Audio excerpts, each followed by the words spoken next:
Hello friends, मेरा नाम प्रभात मौर्य है और आप देख रहे हैं quick exam study channel. Friends, इसके पहले की वीडियो में हम लोगों ने अधिगम के विषय में जानकारी प्राप्त की थी। आज हम लोग अधिगम की प्रमुख विधियों के विषय में अध्ययन करेंगे। तो आइए देखते हैं। अधिगम की प्रमुख विधियां। अधिगम का मतलब सीखना होता है।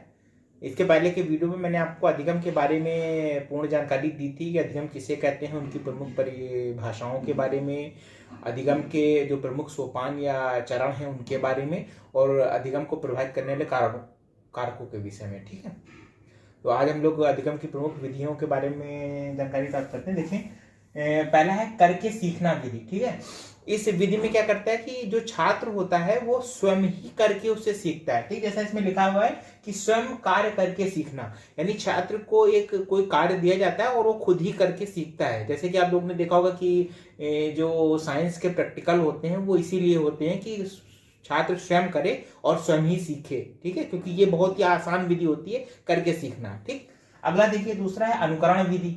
अनुकरण विधि में क्या होता है कि छात्र दूसरे लोगों का अनुकरण करके सीखता है। ठीक है, जो छात्र होता है, जो सीखने वाला व्यक्ति, वो दूसरे लोगों का अनुकरण, जैसे कि आपने देखा होगा कि जो बच्चे छोटे होते हैं, बहुत छोटे बच्चे, वो दूसरों को देख देख कर ही बैठना, चलना सीखते हैं, बोलना सीखते हैं, दूसरे का अनुकरण करके, यानी नकल करके। ठीक है, ठीक। और जो तीसरी विधि है वो है निरीक्षण विधि। इसमें क्या होता है कि अवलोकन द्वारा और प्रत्यक्ष दिखाकर सिखाना। ठीक है, यानी प्रशिक्षण देकर या प्रत्यक्ष दिखाकर सिखाया जाता है निरीक्षण विधि। निरीक्षण विधि में क्या है कि इसको आप इस तरह समझिए कि जैसे कि छात्रों को म्यूजियम ले जाया जाता है और म्यूजियम में प्रत्यक्ष वो चीज देखकर बताया जाता है। ठीक है, अब इसको इस तरह भी कह सकते हैं जैसे किसी बच्चे को चिड़ियाघर लेके गए। अब एक तो चीज है कि बच्चे को एज ए चार्ट में दिखाना कि ये मोर है, ये शेर है, ये हाथी है, ये ऊंट है, ये जेब्रा है, ये जिराफ है। ठीक है, और एक बच्चे को चिड़ियाघर या जू ले जाइए और वहां पर उसको प्रत्यक्ष दिखाना कि देखो ये शेर है जीवित अवस्था में। ठीक है, तो ये हो गया उसका अवलोकन द्वारा या प्रत्यक्ष दिखाकर सिखाना। ठीक, क्लियर। अगला देखिए, प्रयत्न और भूल विधि। प्रयत्न और भूल विधि में है कि स्वयं प्रयत्न करना और की गई भूल से सीखना। ठीक है, यानी कि जो बच्चा है वो स्वयं कोई कार्य को करता है और फिर वो भूल या उससे त्रुटि हो जाती है और फिर वो उसको फिर से ठीक करता है। ये जो विधि है प्रयत्न और भूल विधि, ये थार्नडाइक द्वारा दी गई है। उनका कहना है कि बच्चा कोई भी काम करता है तो कोई जरूरी नहीं कि पहली बार में वो सही हो जाए, लेकिन फिर वो धीरे धीरे करते करते वो उसमें और सुधार और सुधार और सुधार होता जाता है और अंततः वो उस कार्य को पूर्ण रूप से करने में सफल या सक्षम हो जाता है। ठीक है, अगली विधि देखते हैं। अगली विधि है सूझ या अंतर्दृष्टि विधि। ठीक है, सूझ या अंतर्दृष्टि विधि। इसमें देखिए क्या लिखा, सूझ का संबंध बुद्धि चिंतन एवं कल्पना से होता है। ठीक है, जो सूझ होता है उसका जो संबंध होता है वो बुद्धि चिंतन और कल्पना से होता है। सूझ का तात्पर्य प्राणी की उस शक्ति से है जो क्रिया करते करते एकाएक प्राप्त होती है। ठीक है, सूझ का संबंध ऐसी क्रिया से है जो प्राणी को करते करते प्राप्त होती है, ऐसे ज्ञान से है। जैसे आपने देखा होगा कि आपके समाज में जो व्यक्ति जो कार्य करते हैं या कहते हैं इनका पुश्तैनी कार्य है, उसमें उन लोगों को महारत हासिल होती है, लेकिन अगर हम लोग वो काम करने जाए तो नहीं कर सकते हैं। ठीक है, तो ये वही सूझ है। ठीक, अगर देखिए, इस विधि के अनुसार जब मनुष्य या पशु किसी नई परिस्थिति में आता है, जब मनुष्य या पशु किसी नई परिस्थिति में आता है तो वह संपूर्ण परिस्थिति का सूक्ष्म निरीक्षण करता है। तो सारी चीज को बहुत ही सूक्ष्म, बहुत ही ध्यान लगाकर देखता है। ठीक है, वॉच करता है, देखता है और सोच समझकर सही प्रतिक्रिया कर देता है। और सोच समझकर जो प्रतिक्रिया होती है वो ऐसी प्रतिक्रिया करता है जो सही होती है। ठीक है, ये वास्तव में सूक्ष्म या अंतर्दृष्टि की विधि या ये सिद्धांत कहते हैं, ये आपको कोहलर ने दिया था। ठीक है, आपको पता होगा कि उन्होंने चिंपैंजी पर इसका प्रयोग किया था। ठीक है, तो ये उन्हीं के द्वारा दी गई विधि है सूक्ष्म अंतर्दृष्टि विधि। इसके अनुसार उनका कहना है कि बच्चे जो होते हैं, जो छात्र होते हैं, जो व्यक्ति सीखने की या अधिगम की प्रक्रिया से गुजर रहा होता है, तो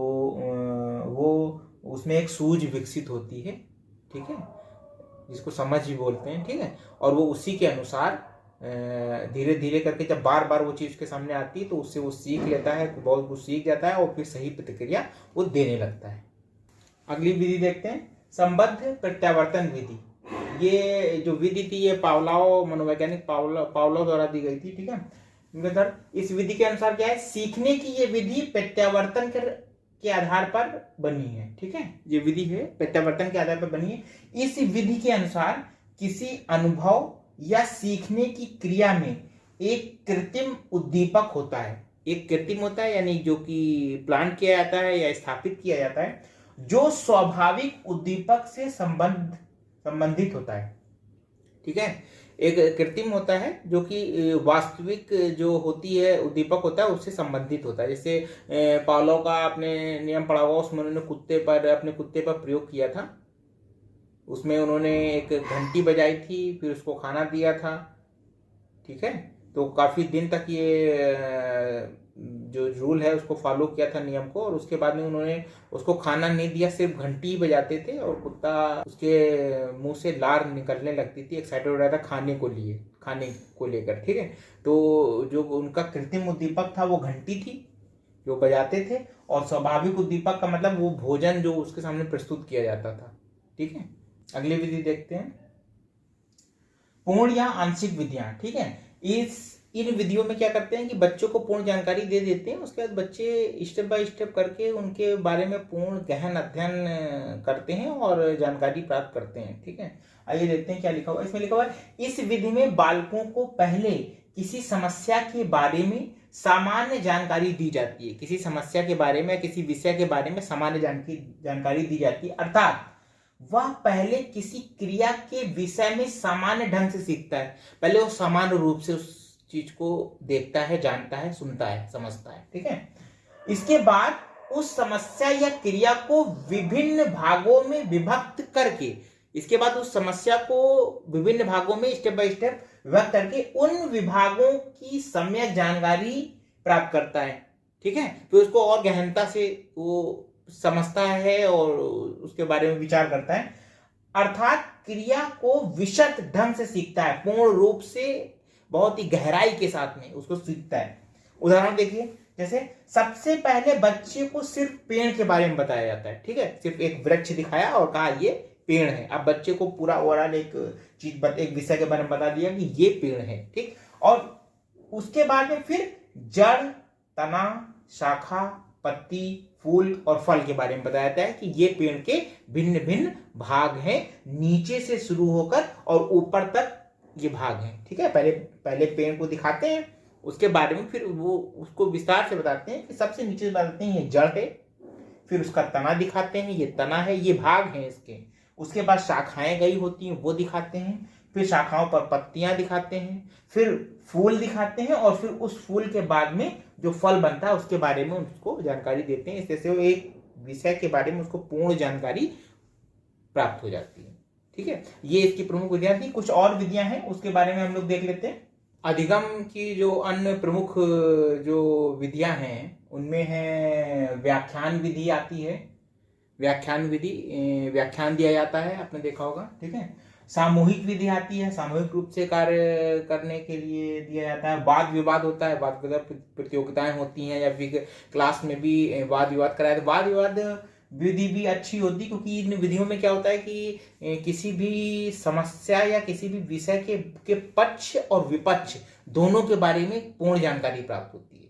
भाई ऐसे अगर मान लीजिए कि व्यक्ति उस किसी चीज के बारे में पॉजिटिव सोच रहा है, सकारात्मक सोच है, तो अच्छा ही अच्छा सोचेगा, फिर उसको उसकी बुराइयां नहीं दिखेंगी, नकारात्मक चीजें नहीं दिखेंगी। और अगर वो उसके बारे में नकारात्मक सोच रहा है तो उसकी अच्छाइयां नहीं दिखेंगी। लेकिन वाद विवाद में क्या है, दोनों पक्ष सामने आ जाते हैं, स्पष्ट हो जाते हैं, बिल्कुल क्लियर। अगला है संगोष्ठियां आयोजित की जाती हैं। फिर कार्यशाला विधि भी बहुत महत्वपूर्ण है। जैसे आप कार्यशाला आयोजित की जाती है, जैसे किसी भी चीज के बारे में पूर्ण जानकारी देनी होती है उस विषय पे, या फिर आप कहते हैं कार्यशाला विधि एक तरीके से देखा जाए तो जैसे प्रैक्टिकल करते हैं जो बच्चे, वो भी कार्यशाला विधि के अंतर्गत आता है कि सब छात्र एक जगह इकट्ठा होकर के किसी विषय के बारे में कार्य करते हैं। और अंतिम है सुप्त अधिगम विधि, ठीक है। तो ये अधिगम की प्रमुख विधियां थी जिसके माध्यम से बच्चे को सीखने में बहुत ही सहायता होती है। तो इस प्रकार से अधिगम तथा अधिगम की विधियों के बारे में पूर्ण जानकारी आपको मैं वीडियो के माध्यम से दे चुका हूँ। अगर आपको ये वीडियो अच्छा लगा तो हमारे चैनल क्विक एग्जाम स्टडी को सब्सक्राइब कर लीजिए, बेल आइकन जरूर दबा दीजिए, क्योंकि इससे हमारे आने वाले वीडियो का नोटिफिकेशन आप तक जल्दी पहुंचेगा। और अगर वीडियो अच्छा लगा तो लाइक तो कर दीजिए। और हमने और भी हमारे वीडियोस हैं, हिंदी व्याकरण हमारी ख़त्म हो चुकी है, मनोविज्ञान के बारे में, बाल मनोविज्ञान के बारे में इस समय वीडियो बनाए जा रहे हैं। तो आप लोगों से ये रिक्वेस्ट है कि आप उनको भी देखिए और इसे भी देखिए। और ये सारे वीडियो बहुत ही संक्षिप्त जानकारी और पूर्ण गहनता के साथ में आपके सामने प्रस्तुत किया जा रहा है, जिससे आपको परीक्षा में बहुत ही ज़्यादा अंक प्राप्त होंगे। और आप लोगों को जिस परीक्षा में आप बैठ रहे हैं उसमें आपको पूर्ण रूप से सफलता मिलनी ही चाहिए, अगर आपने इन वीडियो के माध्यम से जानकारी प्राप्त करी है। तो इसी के साथ ही आप लोगों की परीक्षाओं के लिए आपको शुभकामनाएं देते हुए धन्यवाद। मिलते हैं नेक्स्ट वीडियो में।